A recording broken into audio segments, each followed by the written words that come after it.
It's Monday, and that so happens to be the day that I like to talk about monsters. Hello, and welcome to Monster Mondays. I'm Geoff Arbuckle, co-host of the podcast Film Seizure, that you can catch each Wednesday morning at filmseizure.com or at a number of podcast providers online. 2002's The Ring is maybe one of the more influential horror films of the 2000s. To start, it was an early adaptation of a Japanese horror film that would soon have its own sequel, and then inspire others to look to the Japanese for more opportunities that would eventually spawn things like The Grudge and Dark Water.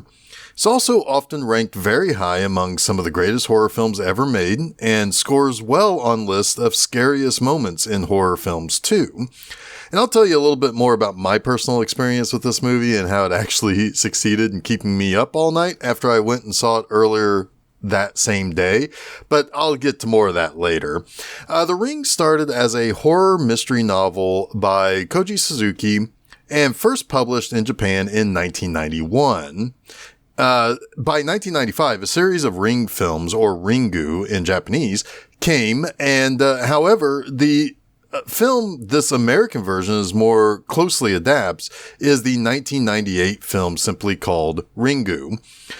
The novel also inspired manga and audio dramas in the 90s and then into the 2000s. Even to this day, there are sequels and additional movies and manga and so forth being produced based on this. But there's also a television series that came out at the end of the 90s. Now, I've heard that the book and the series that followed in books titled Spiral, Loop, Birthday, S, and Tide over the course of the 22 years after the original Ring novel was published. I've heard they're a little bit different than what we think of in terms of what we got here in America. That's not entirely a difference in language or audience, but in terms of the plots themselves and some of the more important details therein. The manga series also greatly expands on several aspects of the original story and even has, have published stories that aren't really even horror. In fact, there's one that's actually kind of considered to be relatively sad and a little bit more dramatic than it was scary, even though the horror element is always there. I mean, after all, Sadako, the little girl in the Ring original media, I mean, she is still a vengeful curse and ghost girl that will kill you, but yeah, still, it expands beyond horror. Now, as for the American version that we will be talking about today, the script was written by Aaron Kruger. Now, he was on a bit of a run that started in 1999 with Arlington Road, starring Jeff Bridges, Tim Robbins, and Joan Cusack. The following year, he was the scriptwriter for both Scream 3 and Reindeer Games. And while it's shaky to say for certain if those are necessarily quote-unquote highlights of his career, it doesn't really matter because those were considered relatively high-profile films with high-profile names attached or part of a franchise.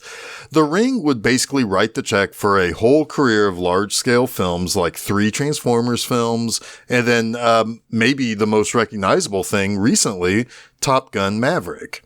Now, interestingly, The Ring went into production without the script being finalized, and that's usually a recipe for disaster. But in this case, it worked out. Kruger himself wrote 3 drafts before getting some punch-up work from Scott Frank, best known at the time for writing Out of Sight. Frank also later wrote Logan. Both Out of Sight and Logan earned him Oscar nominations. And Frank is also generally known for being a really good punch-up man when it comes to script writing. Now, the real breakout behind the scenes, though, is probably director Gore Verbinski. Now, Verbinski's first film was the 1997 screwball black comedy Mouse Hunt, starring Nathan Lane.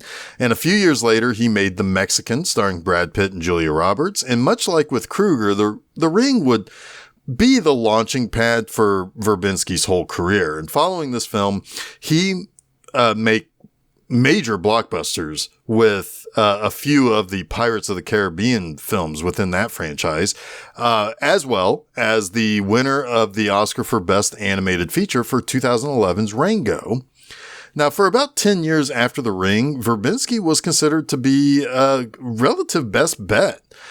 for box office success thanks to his pirate films and the immense popularity of Johnny Depp during that time frame.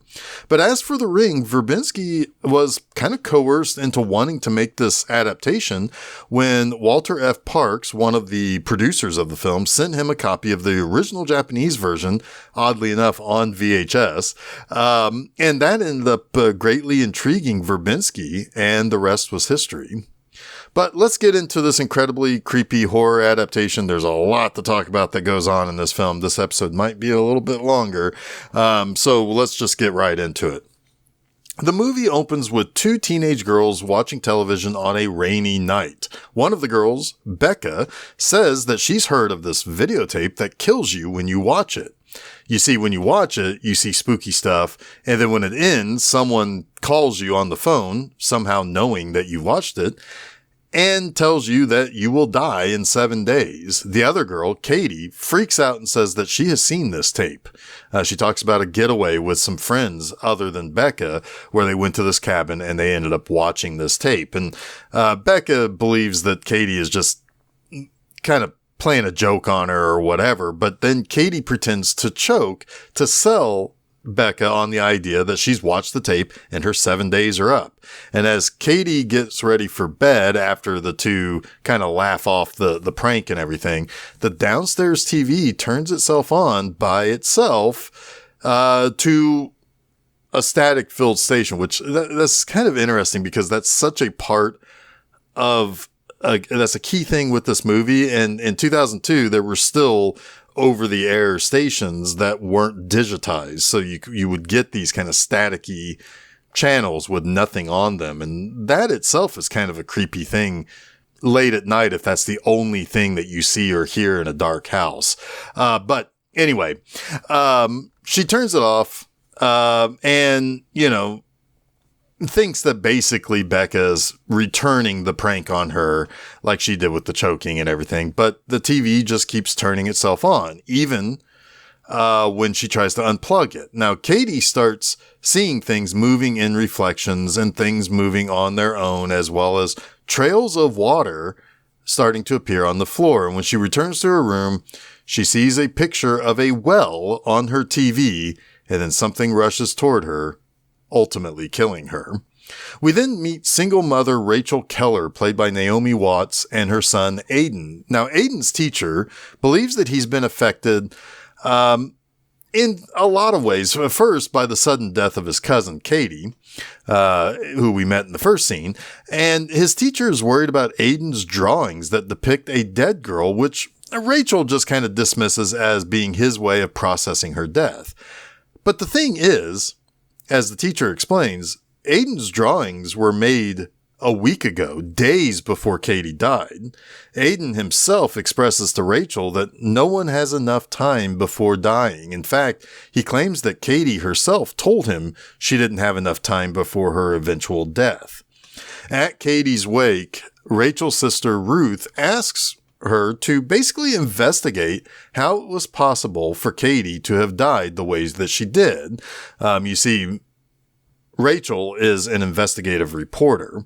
So Ruth basically thinks that where she couldn't come up with any explanation for why a 16-year-old girl's hearts just suddenly stopped beating, not to mention that she found her body, her face was distorted in a way that is unnatural, and her eyes had gone yellow like she had jaundice. So she thinks maybe Rachel can use her investigative skills and her ins and outs through her press credentials to find out more. And sure enough, outside, Rachel starts right away by learning from some of Katie's friends that Becca had been committed in an asylum after what she saw happen to Katie. One friend, named Kellen, says everything that happened is the fault of the quote-unquote tape. And this includes Katie's secret boyfriend, who supposedly died the same night by way of suicide, which was the official story, that the same time and night that Katie did. Later, Rachel flips through a binder that Katie had of fashion mags and things that she'd cut out of magazines. And all of the faces on the models were scratched out with a marker. Also, there are several drawings that Katie had made, things that she couldn't understand why they were stuck in her head and why she wanted to draw them. But she also finds in Katie's binder a claim ticket to pick up printed photographs. Something else that kind of makes this part of its era. She took her roll of film that she had from the cabin trip to Friends the week before, to Walgreens or something. And now she's ready to pick up the pictures. But flipping through the pictures, Rachel sees several normal pictures of Katie's last trip to that cabin with her friends, the one that Becca was not part of, nor were the other friends that were at her wake. Now, she eventually gets to a photo of the entire group standing in front of a cabin, and their faces are all oddly distorted, as if there was some sort of a printing error or something that went wrong with the way that the photograph was captured. And what's more, each of those teens were all determined to have died at 10 p.m. the same night.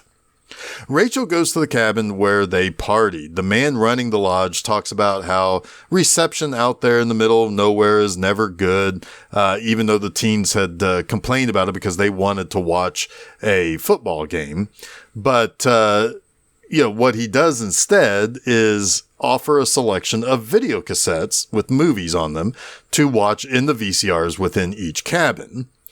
Now, Rachel spots one tape in particular without a label, and she decides to take that with her and watch it in the same cabin that her niece and her friends had stayed at that weekend when they watched the tape. And the tape starts with a glowing ring before it starts showing a series of other bizarre images like flowing red liquid, an empty chair, a burning tree, a woman brushing her hair in a mirror, a centipede, dismembered fingers, maggots, and many other disturbing images, including that woman that we saw brushing her hair, throwing herself from a cliff to her death. So the tape ends with a static image for several seconds of a simple stone well in the middle of a clearing. After the tape ends, Rachel gets a call on the cabin phone whispering to her, 7 days. So now we count down from what might be Rachel's final 7 days of life and her investigation of what she saw, what happened to her niece and her friends, and what will happen to her. Rachel's friend Noah, an AV guy and an ex-lover who happens to also be Aiden's father that we will soon find out, comes to look at the photo of Katie and her friends, and Rachel asks him to take a picture of her, and her face is also now distorted in every picture that he takes. She shows Noah the tape so that they can get to the bottom of what it is, and he thinks it's just a student film, but soon the phone rings as it did at the cabin, but Rachel refuses to answer it. That unfortunately is a little bit of a problem for Noah for a couple of days because he does not get that same call. He never hears that he has 7 days left. So he's kind of a little bit behind in believing Rachel. Now she tries to convince him that something is wrong. And with that tape, and it takes 7 days for those people who watch it to end up dead. And she asks him to find out just two simple things. Who made it and where did it come from? After copying the tape and giving it to Noah, he reveals that the tape does not have a control track indicating how the tape was recorded via, whatever, like a TV, via recording it on a VCR on TV or a camcorder or whatever the case is. He says it's like being born without fingerprints, meaning that this tape maybe seemingly, or at least, without further investigation, has just kind of appeared out of nowhere. Rachel visits Becca at the mental hospital to try to learn how Katie died. And Becca simply says Rachel will know soon how Katie died because a mysterious she will show her in 4 days. Using super high-end restoration equipment, Rachel tries to look at one of the frames that caught her eye in the tape that was looked like it was hiding something in the tracking. Tracking, for those of you who don't remember or didn't know or never played around with a VCR, sometimes you would have to track things to make the image more perfect so that it doesn't have any static on the top or the bottom or in the middle, all of that sort of stuff. And sometimes that could potentially show a little bit of like, at times, I suppose tracking could be a little bit like double exposure or whatever.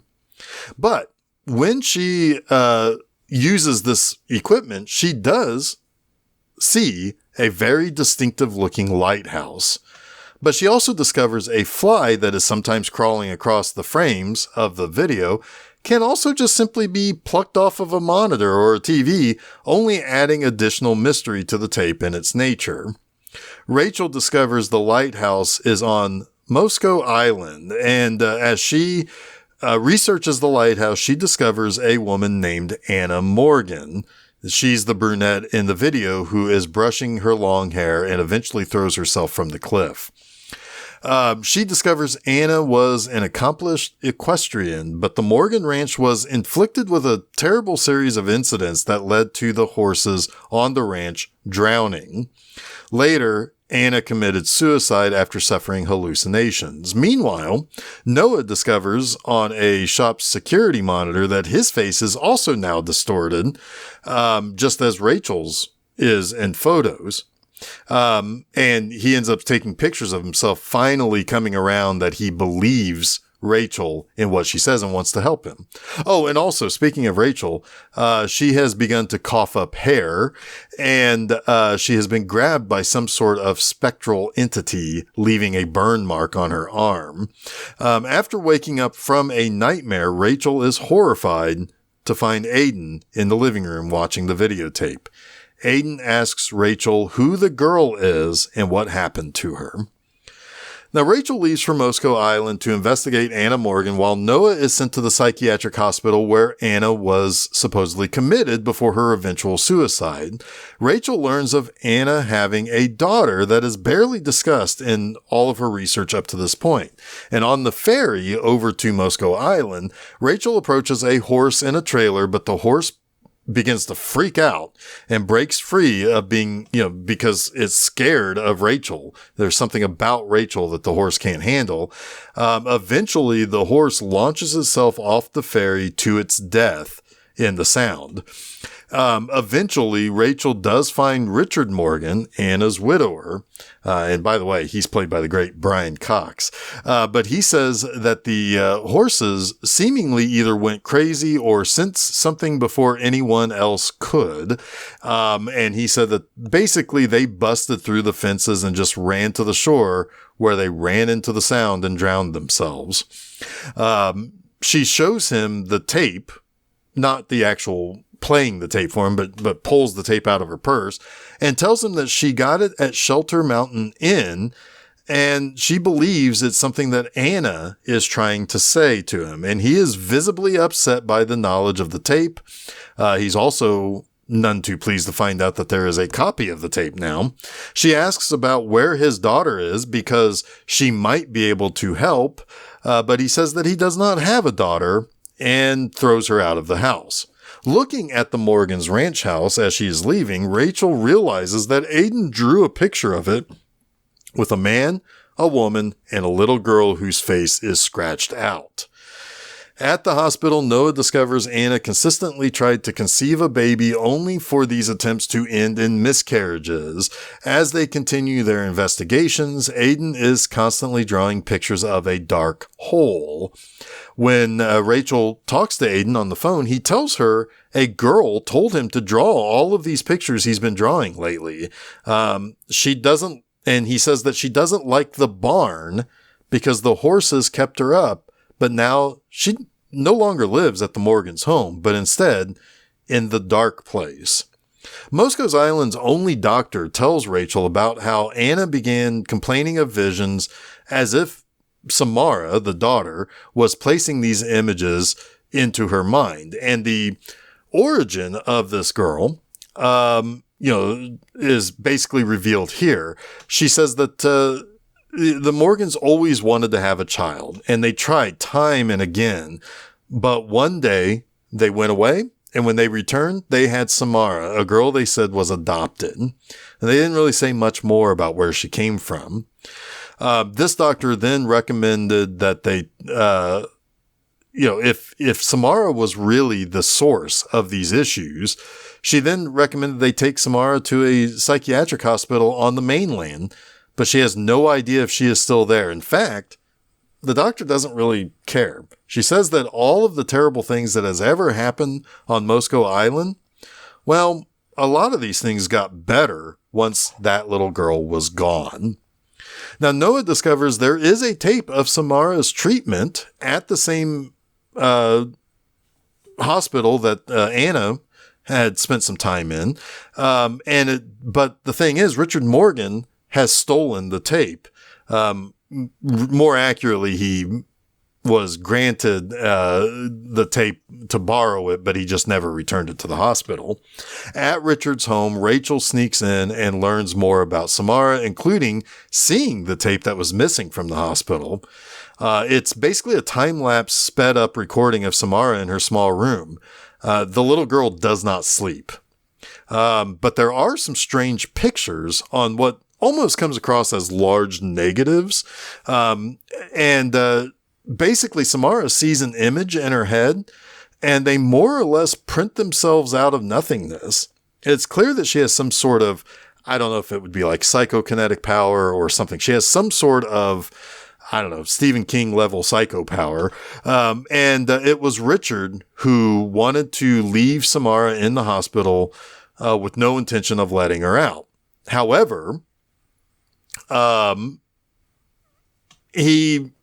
it's more or less revealed that, Richard then did take her out of the hospital, and it's believed that he killed Samara, believing her to be evil in the cause of the horses and Anna killing themselves. He then electrocutes himself to finally rid himself of all that he has gone through with this little girl. And this is when Rachel and Noah figure out what it means by what Aiden said about the girl not liking the barn. They go into the Morgan's barn where they had set up a small bedroom for her in the loft. And she basically slept in the barn almost like a captive. Like they didn't want her in the house. All she had were a few toys, a bed, a single chair, very similar to what was seen in the video, and a TV to sit and watch. Much of what was in the videotape has now been discovered in some way, whether it was a ladder, whether, the ladder to go up to the loft in the barn, whether it was the chair in her small room. The idea that this would manifest itself as a videotape is based on the chair sitting in front of the TV. There were two things still to be figured out. In the video, there is a burning tree, and then what is the ring itself? And behind the wallpaper in Samara's makeshift room in the barn, they find a burned etching of a tree on the wall. That tree has been seen by Rachel before. She says it's on Shelter Mountain. On Rachel's final day, her 7th day, she and Noah returned to Shelter Mountain Inn, and specifically cabin number 12. The tree had fall-colored leaves when Rachel watched the tape, and when the sunset shone through the leaves, it looked like the tree was on fire. Something is specifically going on with cabin number 12. It's very obvious at this point.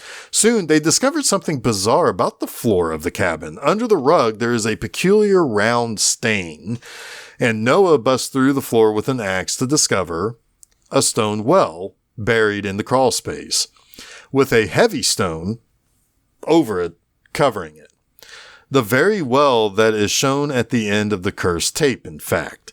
It's the final resting place of Samara Morgan. Originally, before these cabins were built for Shelter Mountain Inn, this was just a well that was in a field, in a clearing of the trees. As sundown quickly approaches, sundown is the deadline for Rachel. The TV begins flickering in the cabin and water begins to ooze out of it.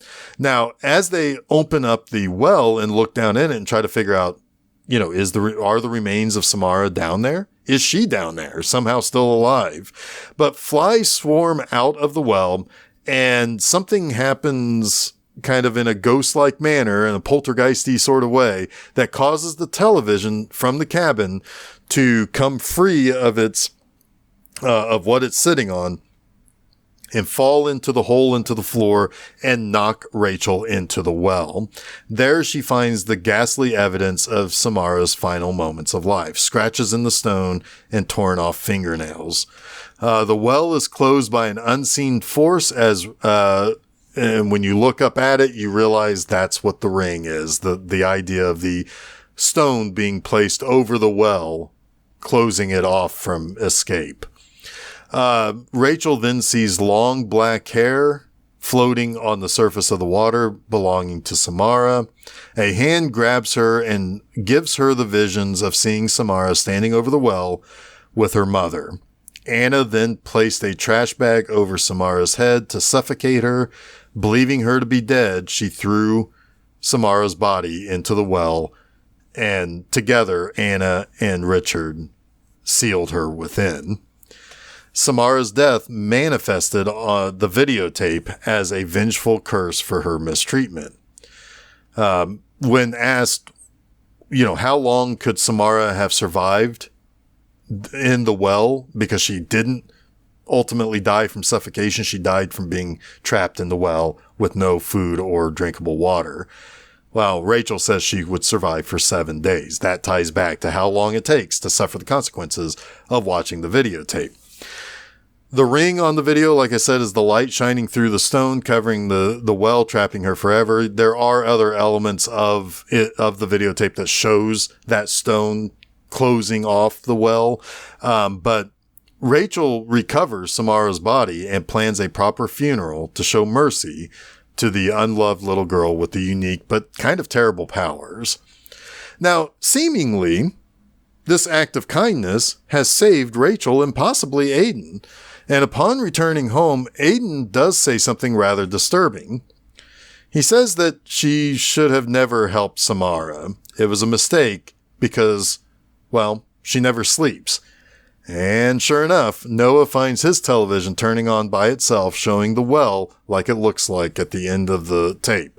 Soon, Samara crawls up out of the well and slowly shambles towards the screen before crawling out of the television and attacking and killing Noah, basically from from horrific fright. The curse was not ended, and Richard Morgan was correct. Samara will never stop tormenting people. And the only reason why Rachel survived was that she made a copy of the tape. So now Aiden needs to make a copy of the tape and give that copy to someone else so that, as Rachel put it, Samara can continue to have her story be heard. So now it's time to discuss 3 things I like about 2002's The Ring. First, I have to say I really think this is one of the more perfectly constructed horror films ever made. It's well known for being a slow burn horror film. And I had just given major props a few weeks ago to last year's Oddity for being a great example of slow burn horror that leaves you on the edge for the entire runtime, thanks to the score and this overbearing sense of dread throughout the whole movie. Well, The Ring might just be the granddaddy of 21st century highbrow slow burn horror for very similar ways. The Ring is set in the Pacific Northwest, particularly during fall, where it's kind of dreary. It's rainy a lot. It's often cloudy. There is kind of a blue tint over everything. It just feels like things are dying. And you get a little bit of seasonal affective disorder from it, in fact. And on top of that, you have this ticking clock element. There are only 7 days to resolve the mystery of Samara before death will come for our characters. These are all great ways to help you keep, in a way, oppressed with this sense of impending doom. However, the movie's great construction comes in knowing exactly how to mete out the spooks and the scares.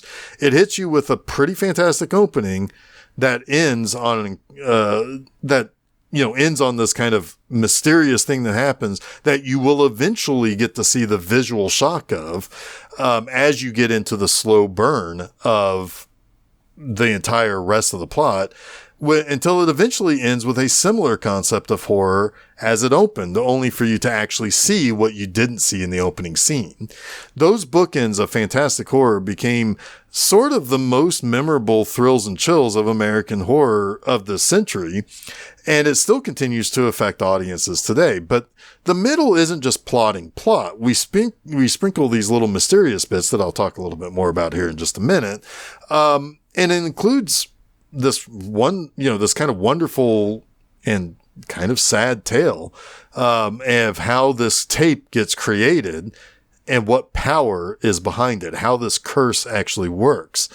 But you also get to see what's on the tape. They go through frame by frame of what's on the tape. And it's, we never really, at first at least, it's hard to comprehend how we will really ever understand exactly what we're seeing. It's like having flashes of a nightmare the next morning. You know you saw some spooky shit in your dream, but you can't really contextualize all of it in a way that makes sense in a narrative way.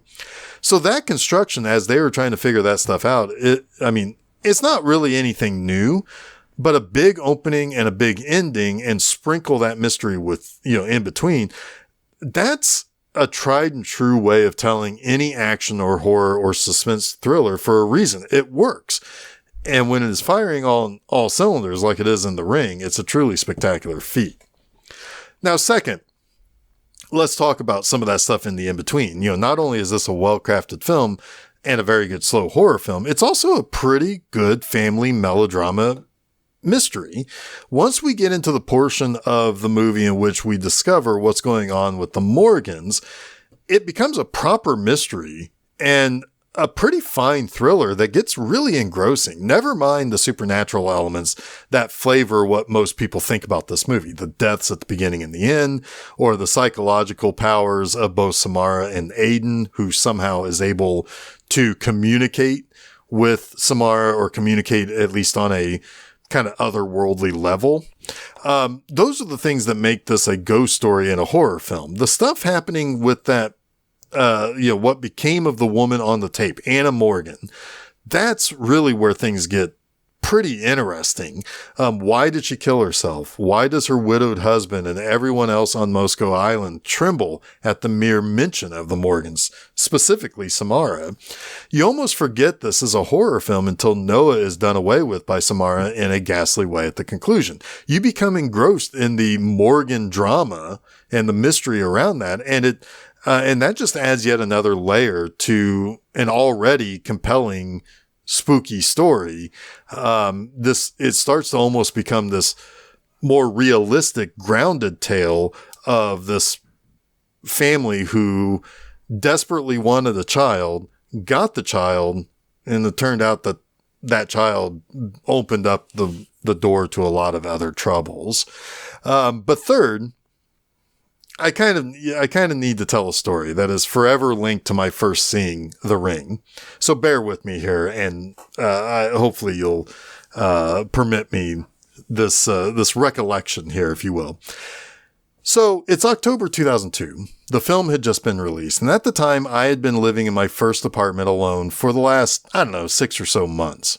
It was kind of an odd time in my life. I had bounced back and forth between a job at a theater to a more professional and quote-unquote grown-up job at a bank before deciding to go back to the theater. A big reason about going back to the theater was a kind of sense of loneliness, since none of my friends at the time had a Monday through Friday early morning job, so I couldn't really do the things I used to do with them. Oh, and I was also grossly taken advantage of at that bank and forced to also work early morning Saturdays, meaning I couldn't even have Friday night like most grown-ups did. Essentially, I worked 6 days a week. And the reason for that and why I had to work every Saturday morning was that basically the policy at that bank branch that I worked at was anyone who didn't have small children at home were basically, and I believe illegally, forced to work that extra shift, instead of it being properly rotated, because they wanted to give the people who had small children more time with their children, and the people who didn't have children or who had grown children was shut out of that possibility. In fact, it even led to me not being permitted to take time off for a vacation that I had planned, which led to me quitting on the spot. But I digress. My point is, I was in a weird place at the time that this movie came out. I had a girlfriend, but she was in college who would come up and stay with me on the weekends. And then she also would use that time to work at the same theater that I did. And we decided to go see The Ring on a Sunday afternoon before she headed back down to the school for the week. And, you know, this movie, for all the reasons I had already explained, really hit home for me. I think part of it was I was in a specific headspace that was not exactly the best, as I struggled with bills and living alone for the first time and all that stuff about bouncing back and forth between those jobs and why. Mix that with this at times kind of heavy horror drama that dealt with a lot of sadness in The Ring. And it really kind of dug deep, and I didn't expect it to. And on top of that, the state of Katie and Noah's bodies in this movie really haunted me too, because while it wasn't exactly the same as this, you know, because this is obviously a lot of movie makeup magic, I had seen a body in a similar state shortly after death with a sort of contorted face when I was a little younger. And it was the first time that I had really dealt with death in my life where I could understand it fully. And it was really something that really kind of came back and hit me when I saw this movie. But my point of telling this story is this. I will never forget that night after my girlfriend left for school and I later went to bed. I mean, it's dark outside. It's October. So, you know, it's dark outside. It's Sunday night. Nothing's on TV. It's time to go to bed. The memories of what was in the movie, the states of the bodies found after Samara killed them, the idea of the TV turning itself on and then seeing a creepy ass ghost demon girl crawl out of it and attack her, you know, with her long, creepy kid hair, that came flooding back as I thought about watching that movie earlier that day. And that's also when I realized that not, 5 or so feet from where my head laid on, you know, on my pillow in my bed in the small bedroom of that small 1-bedroom apartment was what? My goddamn TV. I just sat there for what felt like 2 or 3 hours, just staring at that television, waiting for it to turn on and me get attacked by a creepy ass dead demon ghost girl and have whatever it is she does to distort my face and body into a horrific pretzel. It was probably the scariest night of my entire adult life. It sounds so silly, but that's when you know you have something really good. And that's why this is my third like. For now over 22 years, I cannot think about The Ring without thinking about that night and the terror that I experienced because of how much I liked this movie and was engrossed by the story when I was watching it. It's a testament to this film, and while it no longer scares me like it did that October night in 2002, it's still something I think about, and and has created this very specific memory for me. And to be honest with you, that's why I love movies or really good stories or embrace very specific things that occurred in my life, even if it's as simple as me remembering a time when I was desperately trying to get sleep on a random Sunday night in October in 2002, when I was pretty damn sure a dead creepy demon girl was going to crawl out of my television and kill me. So in that way, The Ring has earned its place as a very specifically effective movie in my life. And it's still easy for me to love this movie more than 2 decades later and remember that very specific yet kind of silly terror that I felt that night as I was just staring at my television, realizing I really probably screwed up in putting this television in my bedroom. Well, that wraps up this week's Monster Monday. Sorry, it's a little bit longer than usual. Thank you for allowing me to tell that story there. But you can catch new episodes of Monster Mondays each Monday afternoon at filmseizure.com. And don't forget to follow Film Seizure at Facebook, Threads, Instagram, and Blue Sky. You can also subscribe to Film Seizure to get both the Film Seizure Podcast and Monster Mondays at your favorite podcast providers, as well as YouTube. You can also check out my website, bmovieanima.com, to read new review articles every Friday morning. Now, we're not quite yet done with ghosts here on Monster Mondays. I mean, of course, the longer the series goes on, of course, I'm always going to have ghost movies to tell. But next time, I'm going to check out a British mockumentary that actually caused quite a stir when it was aired. Join me for Ghost Watch. And until next week, stay spooky.